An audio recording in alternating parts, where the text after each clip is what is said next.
natin na yung pinaka elevation po namin. Yan, deep beam na po yan. Para ang palaya, meron na sila dito. Tapos meron pang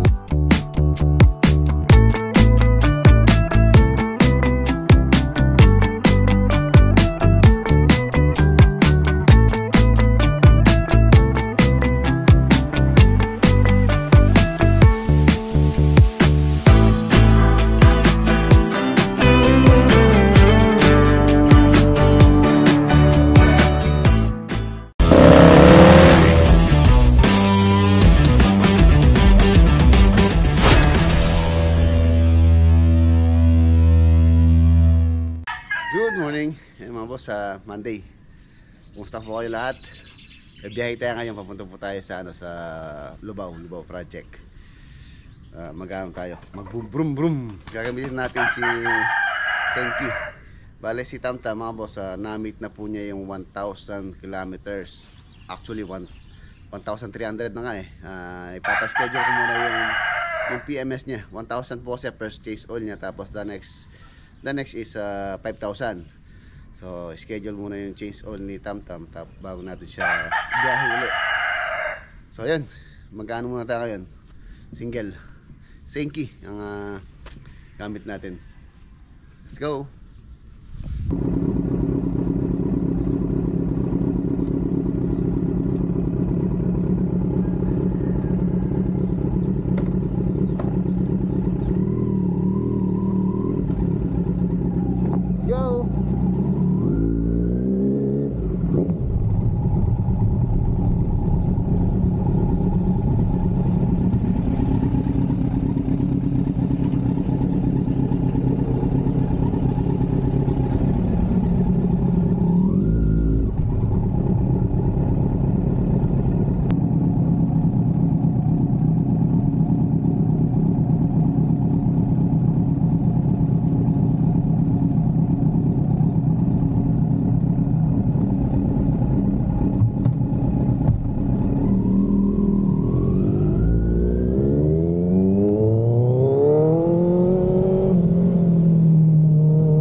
Dito na tayo, halos sabay lang natin si Hiro.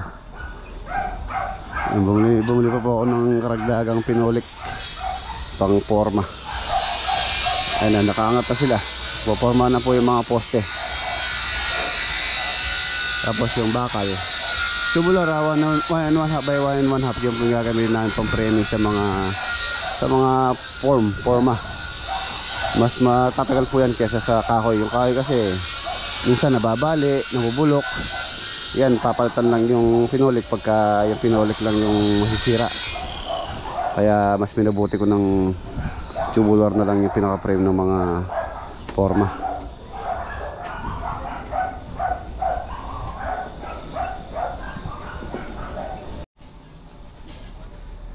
Ayan, update tayo. Ayan mga boss, oh. Ito na po yung elevation nya. Ano na po ako nito? Beam. Print beam.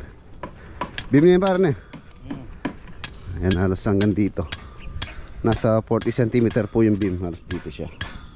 So 1.2 simula dun sa kalsada yung kanyang finish floor line elevation.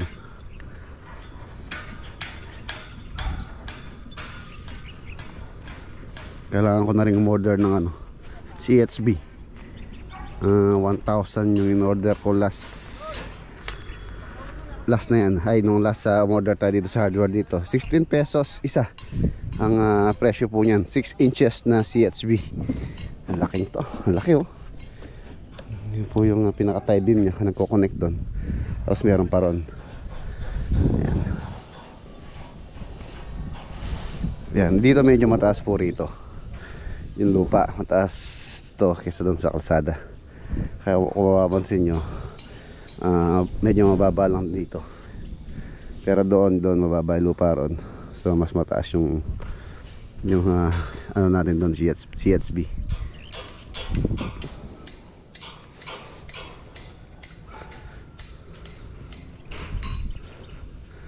Meron na rin pala doon. Meron na rin dito.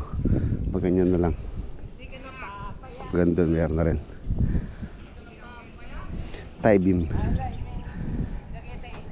So yun na mga print beam ang piprepare po namin ito. Ito ano po namin to, may foundation din to, kaya lang din muna namin sasagad dahil dito dadaan yung truck.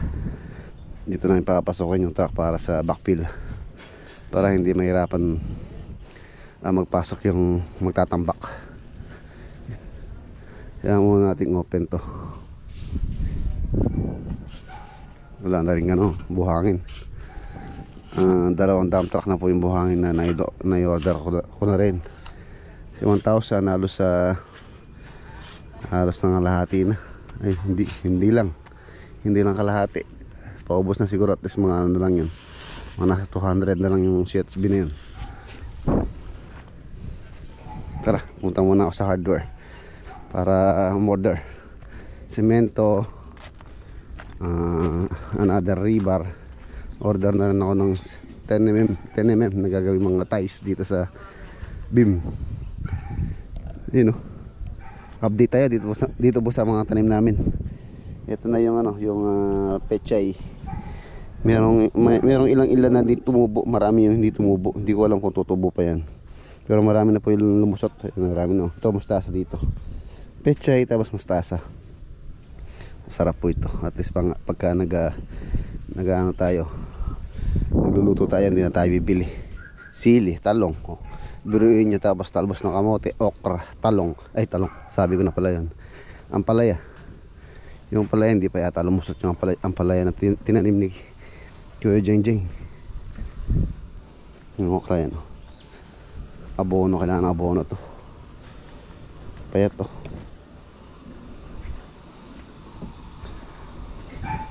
Ito na yung mga bakal, 16mm, marami pa. Magagamit po ito sa beam. Paikot po kasi yan, beam,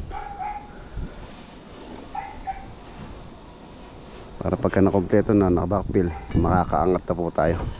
CHB laying naman, mabilis lang naman po yung paglalay ng CHB. Tara.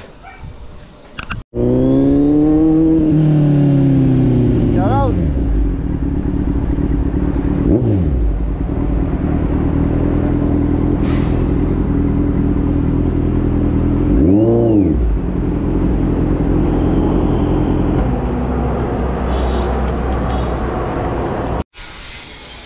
Okay, mga boss, naka-order na po ako ng materials dito sa hardware. Malapit lang naman hardware dito.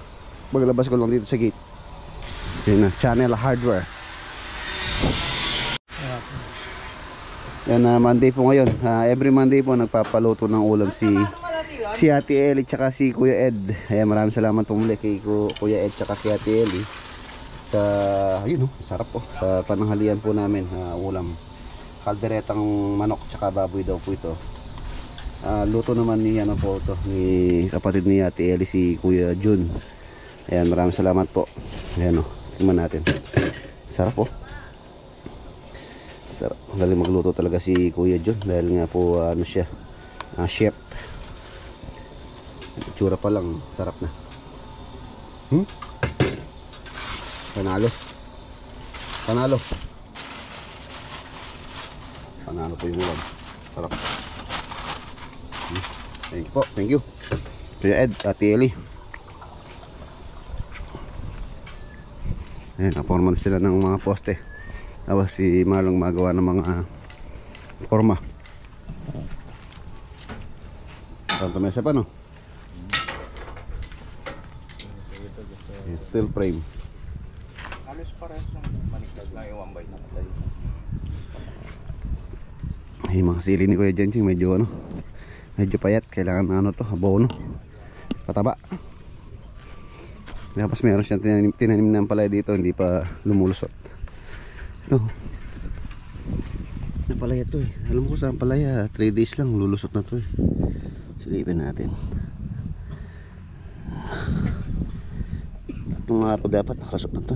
Matigas yung ano, matigas yung lupa.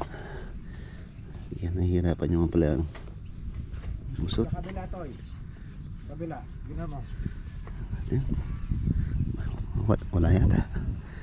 Wala na yata yung palaya. Toy! Saan na? Saan na yung palaya dito? Dahan-dahan.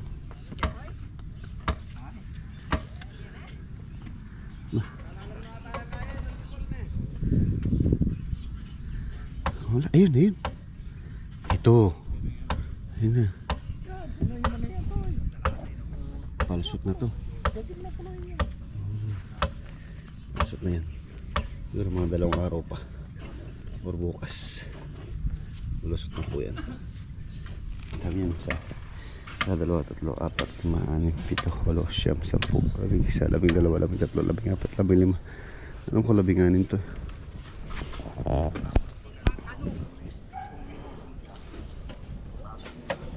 Sili.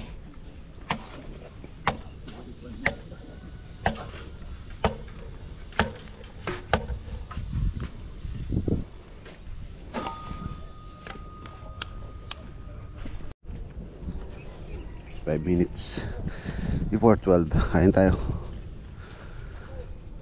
Ayan mga boss, halos mabuo na po yung kanyang tie beam.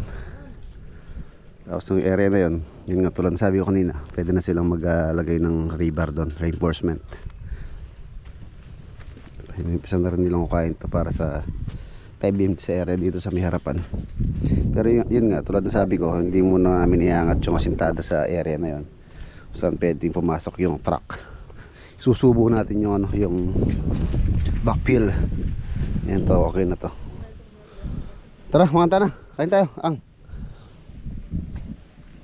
Gatibay na pundasyon niya. Halos ano po siya, connect yung mga kolong.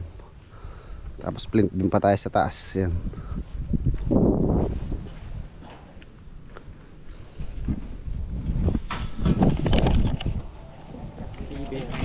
Tibay na na. Tibay no.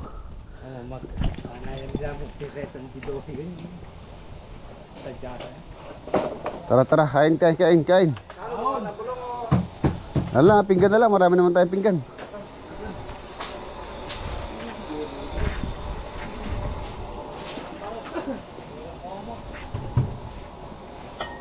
Mangan.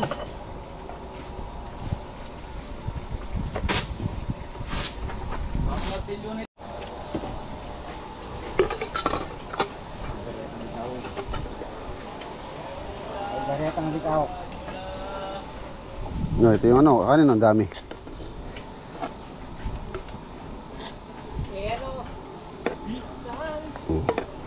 Next.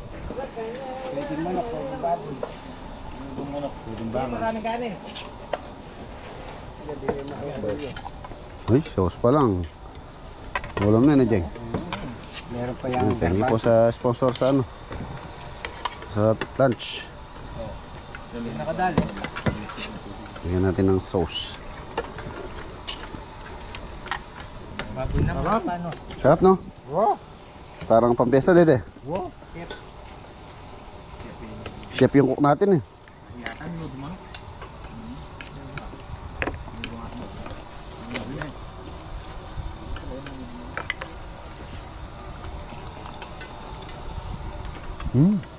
Sarap.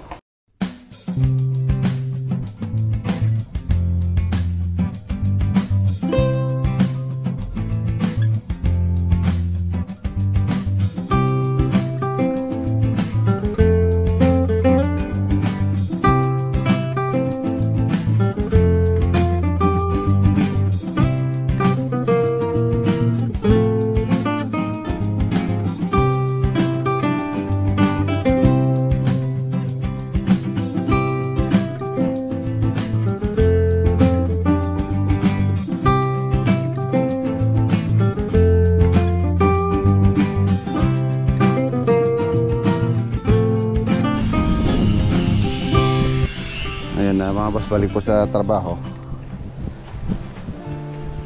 Check natin tong inuukay na tie beam.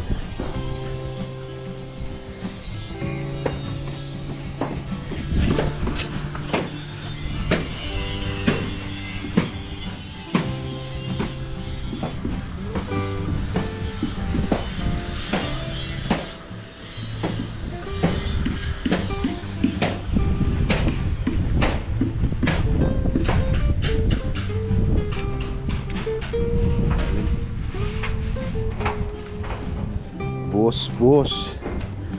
Buhusan na itong mga poste.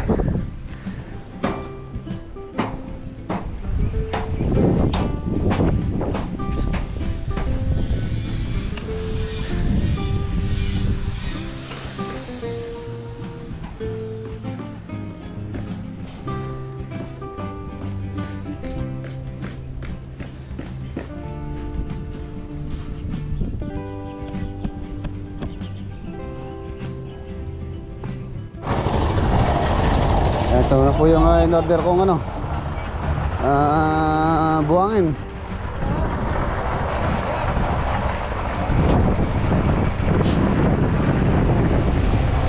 $6,000 ng isang dump truck. Gandaan dito mga boss, wala po siyang gabato na ano na siya, vibro. Kaya mabilis po yung pag-aasinta dahil wala po siyang malalaking bato. Kahit yung pagmasdan nyo. Vibro ya, vibro. Kasalandra na.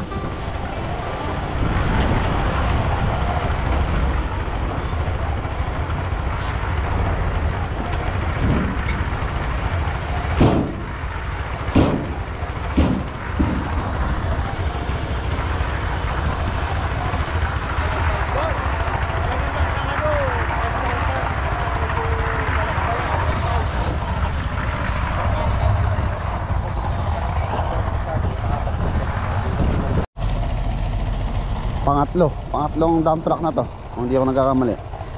Maganda naman po yung buhangin niya. Ano siya, salandra na.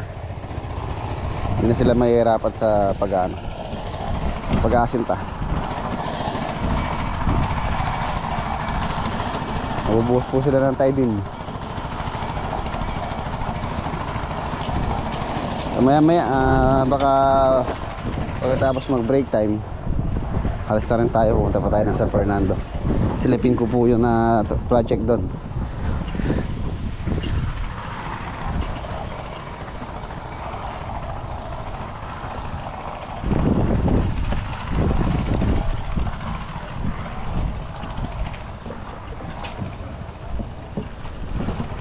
Si Wangis pala, nandito na si Wangis. Yan, Dito ko na siya dinistino dahil wala na po masyadong ginagawa sa Bulacan. Nawangis. Ayan sila, mamorma siya ng mga poste. Iraduin mo yun ha. Kamamaya iba-break na yan. Dapat sure yan. Dahil gagamitan po kasi ng vibrator yan. Kailangan matibay yung forma. Ito yung nagawang ng forma. Sa dalawa, tatlo na. Matibay na yan.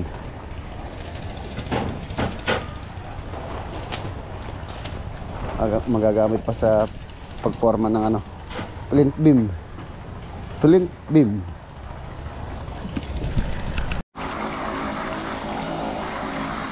Pina-flashing pa po namin tong deep well. Gawa nang meron pa siyang lumalabas na medyo buha-buhangin para lumaki yung balong niya sa ilalim at luminaw yung tubig. Yan, ngayon medyo na po siya, medyo okay na yung tubig niya. Yan, umaandar pa po yung makina. Halos tayo ng umaga pa yan para gumanda yung tubig niya. Tingnan natin dito. Ito. Yan o. Lakas to. Oh. Okay na. Hindi na siya okay yung tubig niya. Hindi naman po amoy yung kasi iba pagka mababaw lang maamoy mo yung tubig, amoy parang amoy kanal. Ito okay na. Ayan, malinaw na yung tubig.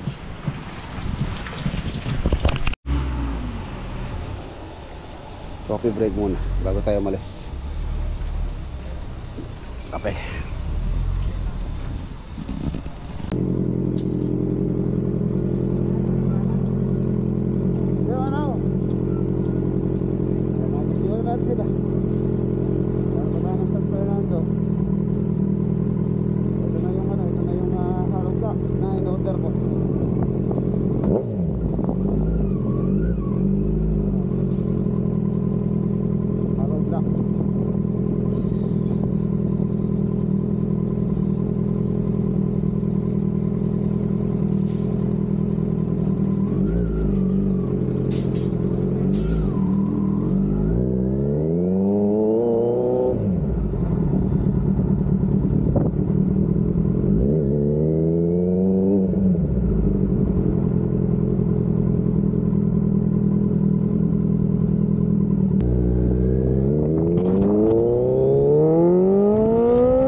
Ayan mga boss, nandito na po tayo. Umalis ako sa Lubao project ng 3:20. Dumating po ako dito alas 4 na. So halos nasa yung biyahe ko, nasa 40 minutes. 40 minutes nasa po yun, nasa halos 35 kilometers yung layo simula dito sa project. Sindalan project na po ito. Simula dito hanggang sa Lubao nasa 32 to 35 kilometers yata kung di ako nagkakamali yung layo niya. So ayan, nandito na tayo. Update lang tayo dito. Ayan, nag-prepare na sila sa beam. Tapos yung backfill prepare na rin para ma-flooringan. Yun ayan po yung perspective niya. Ayan, nag-ano na sila. Compact. Dito po yung compactor ginagamit nila dito. Pagandahan dito sa aming tambak mga boss, po siya, buhangin. So hindi siya mahirap i-compact dahil itong buhangin loose soil po ito. Madali siyang ma-compact kahit basahin mo lang siya. So tapos i-compact natin sa compactor. So siksik na. Ayan, tinubigan na po ito. Ayan, prepare na, makakapag-flooring na sila. So medyo maayos-ayos na yung kanilang kinagalawan dito pagka maka-flooring na. Ayan, ito yung isa oh. Ito yung pinaka master bedroom. Ito lang yung medyo malalim. Itong private or sariling CR nitong master bedroom. May walk-in closet kasi to. Tapos yan, CR.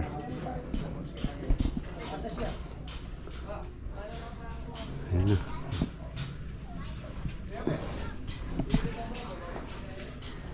Ayan o. Flooring na no? Flooring na ko para medyo maano po ito, maayos-ayos na po yung aming ginagalawan dito. Tapos hinahabol na rin namin yung naiwan na ano dito, column. Mag-ano pa po ito, meron pang extension dito to. Ayun, poste nitong garahe. Tapos meron pang isa ron, isa pang poste ron, isa pang poste ron sa may harapan na yun, sa may halos sa doon po sa may property line. Ayan, hanggang dito. Hanggang dito kitchen, tapos yun yung garahe. Kitchen area to. Para mahabol. Habol. Ayos ka lang, Bol. Nung umakasa kayo na hapon? Ban. Ang ban. Shelo. May pabol na ako lang. Pagyan na. No, wala pa yun. Kumpak mo, Bol.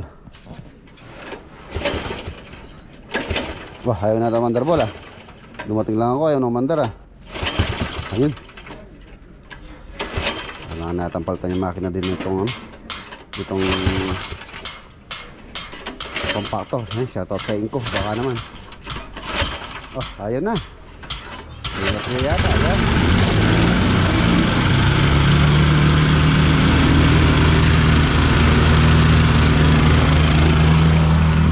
Talagang mararamdaman mo yung inig nitong nitong flooring pagka ginagamitan ng compactor, no? Nanginginig, iba-vibrate.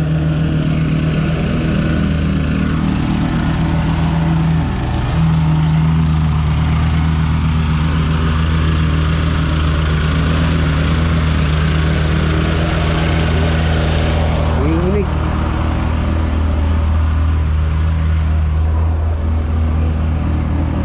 Ayan, ito yung living area, dining area.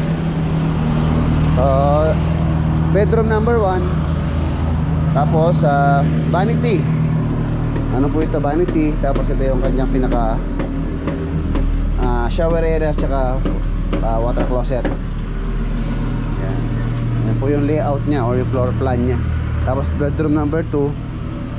Yung bedroom number 2. Yung mga hamba dito, in-order ko na rin po yung hamba dito para po ma-ready na. Saka itong dito. Number 3, tapos number 4. Dinintang kita magkain dalom. Baka bukas ka no eh. Pero ni utol yung yung flooring.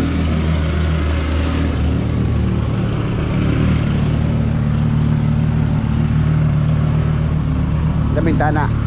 Yan, shoutout kay Maring Seng. Ito po yung gusto niya, malaking bintana dito sa may harapan. Para yung ginawa namin sa Magalang, ganito rin po yung bintana niya, malaki.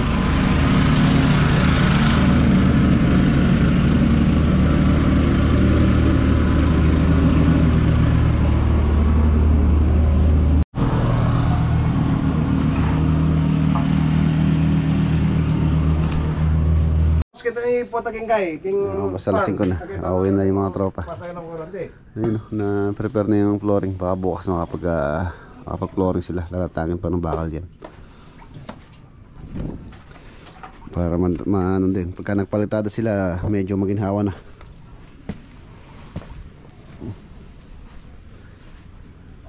Ayan, halos sa roof beam na po ito dito. Itong dito sa kabila dito. Kasi ano po ito eh. Ito lang yung pinaka higher roof kung saan itong ceiling natin dito sa may living area isa high ceiling, mataas. Tapos dining, yung dining hindi na po ganun kataas, siguro at least dyan sa beam na yan. Pakit naman po kasi sa dining yung mataas yung kisan eh. Tapos lalagyan mo ng drop light. So medyo masagwa po siya. At least nasa standard height lang sa ng ceiling dapat. Sa living area yan pwede. Dahil sa living area, lalagyan natin ng magandang ilaw dito. Tapos yung kisame niya isa lalagyan natin ng PVC pan. Tulad po nung tulad ng nung ginagawa namin sa Plaridel, Bulacan. Pero mas maluwang po yung living nun kesa dito. Ito medyo maliit lang gawa ng 4 bedroom po ito. 4 bedroom. Mas marami yung kwarto nito compare sa Plaridel. Tapos ang tawag dito, same size lang naman. Halos hindi naman ganun kalaki dahil itong lote nasa 211 square meter, kung saan kasing laki lang ng bahay itong lote dun sa dun sa Lubao project natin. Halos papasok itong lote nito dun sa bahay. So yun, mapauwi na sila, tayo prepare na rin, uwi na rin tayo.